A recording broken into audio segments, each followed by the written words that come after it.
અરવલ્લી પર્વતમાળામાં થતા ગેરકાયદે ખનનથી પ્રકૃતિને ક્યારેય ન ભરાય તેવું નુકસાન થઈ શકે એમ હતું. સુપ્રીમ કોર્ટે આ મામલે અત્યંત કડક વલણ અપનાવ્યું છે. ચીફ જસ્ટિસની અધ્યક્ષતાવાળી બેન્ચે સ્પષ્ટ કર્યું છે કે અરવલ્લીના સંરક્ષણ માટે હવે નિષ્ણાતોની એક ખાસ સમિતિ બનાવવામાં આવશે, જે સીધી કોર્ટની દેખરેખ હેઠળ કામ કરશે. કોર્ટે કેન્દ્ર સરકારને 4 અઠવાડિયામાં પર્યાવરણશાસ્ત્રીઓ અને વૈજ્ઞાનિકોના નામ સૂચવવા આદેશ આપ્યો છે.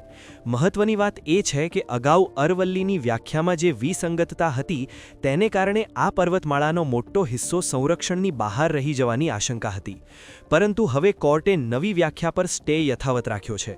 રાજસ્થાન સરકારે પણ કોર્ટમાં ખાતરી આપી છે કે કોઈ પણ ગેરકાયદે ખનન ચલાવી લેવામાં નહીં આવે. સુપ્રીમ કોર્ટે નિષ્ણાતોનો રિપોર્ટ ન આવે ત્યાં સુધી દિલ્હી, હરિયાણા, રાજસ્થાન અને ગુજરાતમાં ફેલાયેલી આ પર્વતમાળામાં નવા ખનન પટ્ટા આપવા પર પણ પ્રતિબંધ મૂકી દીધો છે. કુદરતી સંપત્તિને બચાવવા માટેનો સુપ્રીમ કોર્ટનો આ ઐતિહાસિક પ્રયાસ તમને જરૂરી લાગ્યો કે નહીં?